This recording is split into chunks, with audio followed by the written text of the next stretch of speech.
Hello everyone, आज हम class 9th का जो चैप्टर नंबर 2 है मैथमेटिक्स का पॉलिनोमियल्स, उसी का एक छोटा सा मेथड समझने जा रहे हैं कि दो पॉलिनोमियल्स को आपस में डिवाइड कैसे किया जाता है। इससे पहले हमने दो एक्सरसाइज कंप्लीट कर ली थी, तो आज हम देखेंगे how to divide any two polynomials. Clear है? पॉलिनोमियल हम जान चुके हैं क्या होता है, ठीक? ओके, तो सपोज हमारे सामने क्वेश्चन है कि इस पॉलिनोमियल को डिवाइड करना है किससे? इस वाले से। तो समझेंगे, किसी भी पॉलिनोमियल को जब हम डिवाइड करते हैं तो जिसको डिवाइड करना है उसको बीच में लिखेंगे और जिससे डिवाइड करना है उसको बाहर यहां लिखेंगे। तो जिसको डिवाइड करना है, जिसको बीच में लिखा जाएगा, वो कहलाता है डिविडेंड। क्या कहलाता है? डिविडेंड। और जिससे डिवाइड करना है that is known as divisor.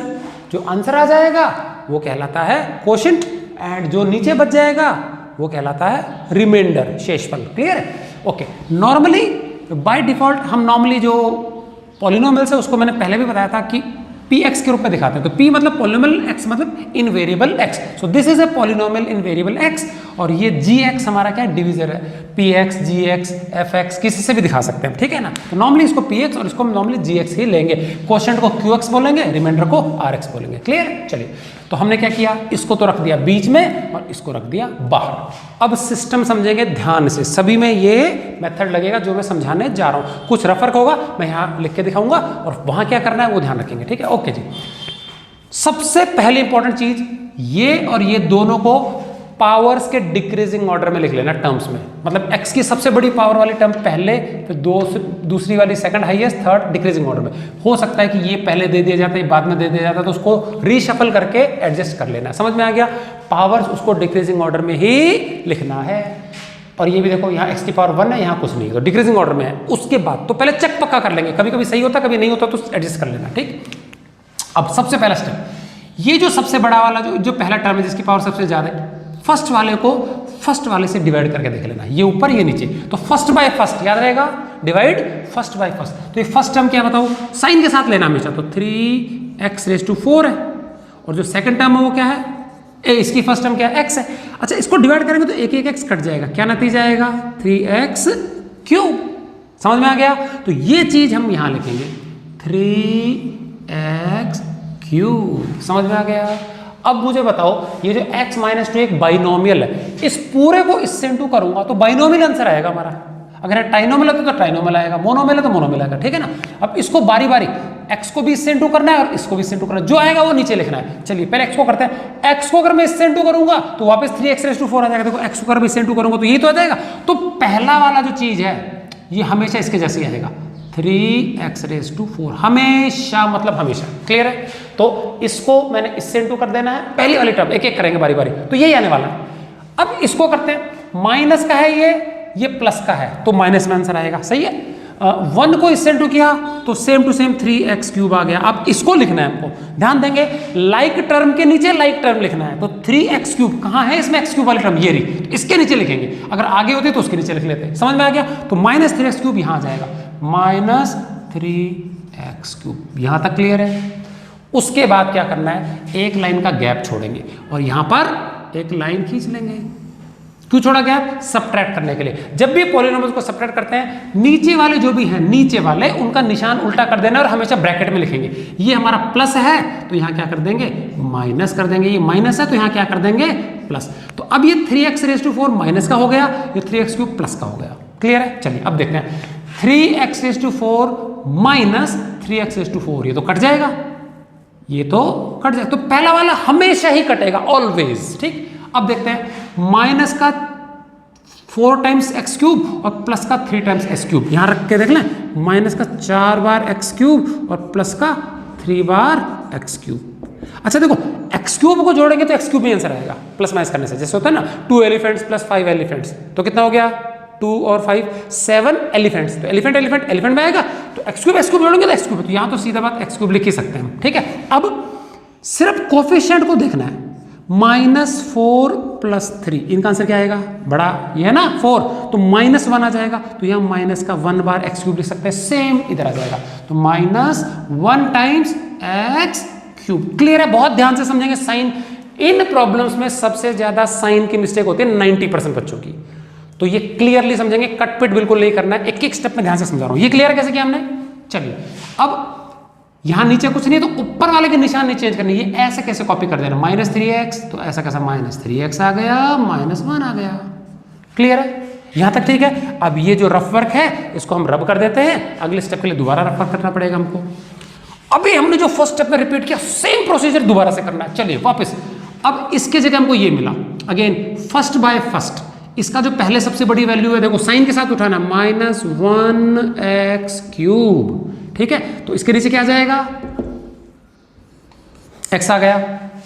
चलो काटेंगे तो देखो ऊपर माइनस है तो माइनस में तो आना ही आना है, और एक x कट जाएगा तो वी विल गेट x²। समझ में आ गया? तो अब मुझे बताओ ये चीज कहां लिखेंगे, फर्स्ट बाय फर्स्ट को डिवाइड करके जो भी आएगा वो यहां आएगा, -1 टाइम्स x², तो -1 बार x²। ये एक हम अवॉइड भी कर सकते हैं, छोड़ भी सकते हैं, लेकिन सिंपलिसिटी के लिए आपको समझ में आ जाए अच्छे से मैं एक लिख रहा हूं, हम ना लिखे तो भी कोई प्रॉब्लम नहीं है। ठीक है ना, इनटू में 1 है वो। ओके, अब इन दोनों को बारी बारी इससे इनटू करना है। तो देखो ये x है, अगर मैं इसको इनटू करूंगा किससे, -1x² से, बारी बारी दोनों को करना, पहले x को कर लेता हूं। तो देखो ये आएगा -1x³, x होगा तो यही आने वाला है। तो फर्स्ट वाला तो बिना सोचे लिख सकते हैं, पहले को पहले से इससे कर देंगे तो -1x³ आ गया। ठीक है, साइन पहले मत लगाना, हो गया। अब -1 को इससे इंटू करना है, तो माइनस और माइनस, देखो -1 को इंटू करना है किससे, -1x²। सही है, तो देखो माइनस माइनस कट जाएगा, 1 1 से 1 और x², तो 1x² आएगा प्लस का। अब प्रॉब्लम हो गई, मैंने बताया था ये आएगा 1x² प्लस का। अब x² वाले टर्म को x² के नीचे लिखना है, हाथी घोड़ा प्लस माइनस नहीं हो सकते ना, यहां तो x है, यहां तो है ही नहीं, x² कहां जाएगा। तो एक काम करेंगे, अगर इसके जैसा नहीं दिखता है लास्ट में ले जाएंगे। ठीक है, तो यहां लिख देंगे 1x² प्लस का है तो यहां लिख देंगे लास्ट में प्लस का 1 बार x², लास्ट में ले जाना। गैप छोड़ेंगे एक लाइन का साइन चेंज करने के लिए, कई बच्चे ध्यान नहीं रहता, लाइन तो फट करके खींच देंगे और फिर याद आता है साइन चेंज करना, तो फिर बिल्कुल जगह ही नहीं होती है। तो लाइन साइन चेंज के लिए लाइन पक्का छोड़नी है। ठीक है, चलिए ये माइनस है तो ये प्लस उल्टा निशान हो जाएगा, ये प्लस है तो ये माइनस। समझ में आ गया? चलिए अब देखो माइनस का 1x³ प्लस 1x³, तो एक तो माइनस का और एक प्लस का, ये निशान नहीं है इसका, ये वाला है तो कट जाएगा भाई। एक माइनस का 1x³ और प्लस का 1x³, तो कोई दो संख्याएं सेम टू सेम है, एक प्लस की एक माइनस की, तो क्या कैंसिल हो जाएंगी, नीचे तो 0 आएगा तो लिखने की जरूरत नहीं है। अब ये तीन चीजें बची हैं, तो ऊपर वाले कैसे ऐसे कॉपी कर लेना, -3x -1। ठीक है, अच्छा ये क्या आएगा, ऊपर कुछ नहीं है तो इसके साथ ये निशान आ जाएगा, तो -1x² लिखना है, लेकिन पावर इसकी सबसे बड़ी है इन दोनों से, तो लास्ट में लग के इसको पहले लिख लेना। समझ में आ गया? तो ये आएगा माइनस का, ऊपर से कुछ नहीं है तो -1x², ये पहले लिख लेना -1x²। समझ में आ गया? तो डिक्रीजिंग ऑर्डर में ही रहेगा हमेशा मेरा। चलो आगे वापस हम कंटिन्यू करते हैं। ये प्रोसीजर कब तक करना है, ये हमको तब तक करना है जब तक इससे इसकी डिग्री से रिमाइंडर की डिग्री कम ना आ जाए। अब जैसे इसकी डिग्री कितनी है, डिग्री बताया था मैंने, x की बड़ी से बड़ी पावर, तो यहाँ डिग्री कितनी है 1।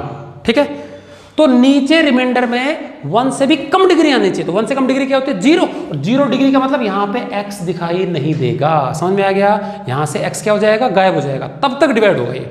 अगर यहाँ डिग्री 2 होती है तो यहाँ 1 पे रुकेगी, यहाँ 5 होती है तो 4 पे रुकेगी, तो फिलहाल 1 है डिग्री यहाँ पे तो 0 पे रुकेगी, और डिग्री 0 मतलब x नहीं दिखेगा। ठीक है, चलो आगे और चलते हैं।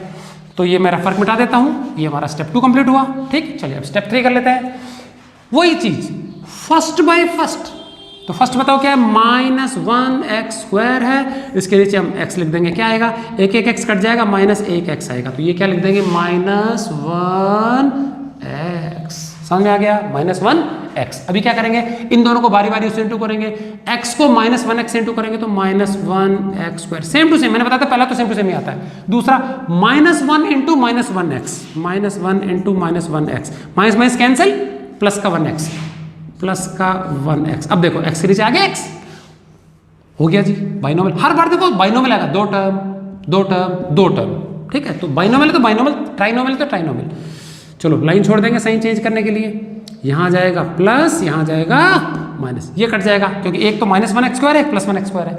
क्या बच गया, यहाँ लिख लेते हैं। अभी देखिए x और x को घटाएंगे जोड़ेंगे जो भी है, तो x में आंसर आने वाला है। अब कितना आएगा देखते हैं, -3x और -1x, -3x और -1x, तो x में आएगा -3 और -1, -3 -1 कितना होता है, -4 होता है। सिर्फ कोएफिशिएंट के साथ खेलना है, तो ये आ जाएगा -4x। यहाँ तक क्लियर है? और आगे जो बच गया ऐसा कैसा 1। अब भी देखो डिग्री कम होती जा रही है, पहले पावर मैक्सिमम 4 थी, 3 हो गई, 2 हो गई, 1 हो गई, अब की बार गायब हो जाएगी और हमारा डिवीजन रुक जाएगा। ठीक, चलिए अभी भी डिग्री बराबर ही है तो एक बार और जाएगा, अगेन वही। ये क्लियर है तक? चलिए अगला लास्ट स्टेप हमारा आ जाएगा अभी, first by first, again -4x है, इसको डिवाइड कर देंगे किससे? x से, तो x कट जाएगा, कितना आएगा? -4। तो फाइनली हमारा यहाँ क्वेश्चन में एक और ऐड हो जाएगा, -4 ऐड हो गया। ठीक, अब इन दोनों को बारी बारी 4 से इंटू करना है, -4 से। चलो x को -4 से इंटू किया तो -4x, ऐसे कैसा आ जाएगा? क्योंकि प्लस है माइनस है, और -1 इंटू -4, -1 इंटू -4 दोनों कट के प्लस आ जाएगा 4, तो यहाँ आ जाएगा प्लस का 4। लाइन छोड़ेंगे साइन चेंज करने के लिए। चलो जी, ये माइनस है तो यहाँ क्या लगा देंगे ब्रैकेट में प्लस, ये प्लस है तो क्या लगा देंगे माइनस, और ये कट जाएगा। देखो माइनस का 4x और प्लस का 4x, अपोजिट है ना साइन, और सेम चीज है। अब यहाँ क्या आएगा? ये है -1 और नीचे वाला है -4, -1 और -4 कितना होता है? दोनों माइनस है, ऐड हो जाएगा, माइनस में आंसर आएगा, कितना आएगा? -5। लो जी, हमारा डिवीजन हो गया। तो फाइनली हमको क्या चीज मिली? हमको मिला क्वोशंट, जिसको हम लिख सकते हैं QX। क्वोशंट कितना मिला हमको? वो राइट साइड में देखो ऊपर जो है क्या है बताएंगे, 3x cube -1x square -1x -4। Text book में आप देखोगे तो ये आपको इस रूप में दिखाई देगा, 1 नहीं दिखाई देगा। तो 1 लिखें ना लिखें कोई फर्क नहीं पड़ता है। क्लियर है क्वेश्चन? और रिमाइंडर क्या मिला हमको? RX, वो क्या मिला हमको? -5। समझ में आ गया डिवीजन सबको? ओके। अब एक मजेदार चीज बताता हूं, कभी कभी क्या होता है, आपको एक पॉलिनोमियल को दूसरे से डिवाइड नहीं करने के लिए बोलेंगे और बोलेंगे कि बिना डिवाइड करे डायरेक्ट क्या निकालो? रिमाइंडर निकालो। तो ये तो डिवीजन था तरीका, डिवाइड करके हम निकाल सकते हैं क्वेश्चन और रिमाइंडर। लेकिन अगर हमको क्वेश्चन नहीं चाहिए, सिर्फ रिमाइंडर से मतलब है, सिर्फ रिमाइंडर से मतलब है, तो जो तरीका हम यूज करेंगे उसको बोलते हैं रिमाइंडर थ्योरम। तो अभी हम इसी में मैं आपको बता रहा हूं रिमाइंडर थ्योरम क्या होता है। तो ये समझ में आ गया चीज, रिमाइंडर थ्योरम। तो कहां यूज करते हैं रिमाइंडर? कहां यूज करेंगे? To find remainder without dividing. समझ में आ गया? बिना डिवाइड करे रिमाइंडर कैसे निकालना है। तो अगर मान लीजिए आपको क्वेश्चन दिया हुआ है कि डिवाइड ये वाला polynomial by another polynomial and find quotient remainder, तो आपको डिवाइड करना ही पड़ेगा। अच्छा, कहीं लिखा है इस पॉलिनोमियल को जब दूसरे पॉलिनोमियल से डिवाइड करेंगे तो रिमाइंडर क्या आएगा? अब कहीं नहीं बोला कि डिवाइड करके बताओ, उन्होंने जस्ट पूछा कि भैया डिवाइड करने से क्या रिमाइंडर आता है वो निकालो। हमारी मर्जी है तो हम डायरेक्ट भी निकाल सकते हैं, वहां डिवाइड करने की जरूरत नहीं है। तो उस वक्त हम क्या यूज करेंगे? Remainder theorem. तो अभी मैं रिमाइंडर थ्योरम बता दूंगा क्या है, जस्ट ये क्लियर है, समझ में आ गया? अब एक जरूर चीज समझेंगे, ये हमारा क्या था? डिविडेंड, ये क्या था? डिविजर, ये क्वोशिएंट, ये रिमाइंडर। ठीक। अच्छा, किसी बड़ी संख्या को, बड़े पॉलिनोमियल को छोटे से डिवाइड करें और रिमाइंडर हमारा 0 आ जाए, पूरा डिवाइड चले जाए, तो ये जो चीज है ये उसका फैक्टर हो जाता है। समझ में आ गया? ये क्या हो जाएगा? उसका फैक्टर। जैसे मान लीजिए हमारे पास ये 15 है और मैं यहाँ पे 3 से डिवाइड कर रहा हूँ, तो 3 5 जा कितना हो गया? 15। 0 आ गया। अगर 0 आ गया तो ये इसका रिश्तेदार हुआ। कौन सी रिश्तेदारी?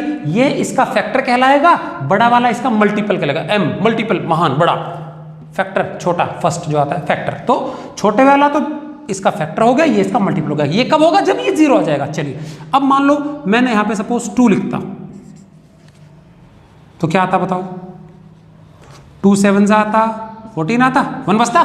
तो अब क्योंकि रिमाइंडर 1 बचा है, 0 नहीं आया, तो 2 15 का फैक्टर नहीं है। डिविजर तो है, डिवाइड कर रहे हैं हम, बट डिवाइड गए ही नहीं है, तो ये फैक्टर नहीं होगा और ये इसका मल्टीपल नहीं होगा। समझ में आ गया? तो 0 बचे तो ये फैक्टर, ये मल्टीपल, 0 ना बचे नॉट फैक्टर नॉट मल्टीपल। समझ में आ गया सिस्टम क्या? और डिविजर डिविडेंड तो हमेशा ही रहेंगे, चाहे 0 बचे चाहे नहीं बचे। क्लियर है? तो कई बार ऐसा भी क्वेश्चन आता है कि डिवाइड करो एक पॉलिनोमियल को दूसरे से और जरा बताओ क्या पहले वाला दूसरे वाले का फैक्टर है कि नहीं है। तो हमको रिमाइंडर को चेक करना है। समझ में आ गया कि नहीं? क्या? तो अब बताओ, यहाँ पे -5 आ गया रिमाइंडर, तो हम क्या बोलेंगे? क्योंकि रिमाइंडर तो -5 आया, 0 नहीं आया, तो हम लिख देंगे ये gx है, it is not a factor of px। अच्छा, 0 आ जाता तो gx is a factor of px। समझ में आ गया चीज? ओके, अब मैं एक तरीका बता रहा हूं रिमाइंडर थ्योरम, जहां पे कि हम डायरेक्ट रिमाइंडर निकालेंगे। याद रखना रिमाइंडर कितना आया था? -5 आया था। ठीक है, अब मैं ये पूरा रब करने जा रहा हूं और इस पॉलीनोमियल को इससे बिना डिवाइड करे डायरेक्ट में रिमाइंडर निकालना बता रहा हूं। ठीक है, चलिए हमारा पॉलीनोमियल px एक बार लिख लेते हैं। क्या था हमारा बताएंगे? 3x⁴ - 4x³ -3x - 1, ये हमारा क्या था? पॉलीनोमियल। और डिविजर जिसको मैं gx के नाम से रिप्रेजेंट कर रहा हूं, ये है x - 1। बहुत सिंपल मेथड, ध्यान से समझेंगे। क्या कहते हैं इसको? Remainder theorem. कहां लगाते हैं? जब हमको रिमाइंडर निकालना है बिना डिवाइड करे। ठीक, तो क्वेश्चन ढंग से पढ़ेंगे। रिमाइंडर बोला हो तो बिना डिवाइड करे निकाल सकते हैं। स्टेप 1, जो भी हमको डिविजर दिया है, डिविजर पुट डिविजर बराबर 0। तो देखो x - 1 था, इसको बराबर क्या रख दिया हमने? 0। और इससे हम क्या कर सकते हैं? x की वैल्यू निकाल सकते हैं। क्या कर सकते हैं? x की वैल्यू निकाल सकते हैं। अब ये जो हमारा पॉलिनोमियल था, put value of x in the polynomial. अच्छा, पॉलिनोमियल जो था हमारा p था, पॉलिनोमियल जो था हमारा p, और आगे क्या लिखा था? x। तो x की जगह हमको क्या लिखना है? 1। और p1 लिख देंगे हम x की जगह, तो क्या आ जाएगा हमारा? जहां जहां x है वहां क्या लिखना है? 1 लिखना है। समझ में आ गया? ये 1 सब जगह आ जाएगा पॉलिनोमियल। तो यहाँ आ गया 1, यहाँ गया, हम ऐसा पहले कर चुके हैं क्वेश्चन। 3 × 1⁴ - 4 × 1³ -3 × 1 - 1। क्लियर है? सब जगह 1 रख दिया मैंने। ये जो चीज आएगी solution, that will be remainder. ये कहना है रिमाइंडर थ्योरम का। समझ आ गया? अगर हम x की जगह जो भी डिविजर से निकला = 0 पुट करके x की वैल्यू, वो अगर हम x की जगह रख देते हैं, जो चीज हमको सॉल्व करके आएगी that will be the remainder. चलिए करें। 1⁴ 1 ही होता तो ये 3 1 होगा, यहाँ पे 4 1 ही होगा, यहाँ पे 3 और यहाँ पे 1। ठीक है, ये हो गया कितना? 3, ये हो गया 4, ये हो गया 3, ये हो गया 1। देखो 3 3 कट गया, 3 - 3, और -4 - 1 कितना आया? -5। देखो वहां पे कितना सारा डिवाइड करके आया था, यहाँ पे कितने आराम से आ गया। समझ में आ गया? तो कई बार होता है विदाउट डिवाइडिंग, अगर बोला है कि सिर्फ रिमाइंडर निकालो, तो हम इजीली क्या रिमाइंडर थ्योरम लगा सकते हो। और डिवाइड करने के लिए बोला है। अच्छा, क्वेश्चन नहीं निकलेगा, ध्यान देना इससे। तो अगर हमको क्वेश्चन भी निकालना है तो डिवाइड करना पड़ेगा। सिर्फ रिमाइंडर निकालना है तो हम डायरेक्ट ऐसे भी निकाल सकते हैं। बहुत इंपॉर्टेंट मेथड है। अगली 2 एक्सरसाइज सिर्फ और सिर्फ अभी जो मैंने समझाया है इसी चीज पे डिपेंडेंट है। तो इस चीज को अच्छे से समझेंगे, 1-2 एग्जांपल्स और एक्स्ट्रा सॉल्व कर लेंगे। क्लियर है? आज के लिए इतना ही। Thank you for watching.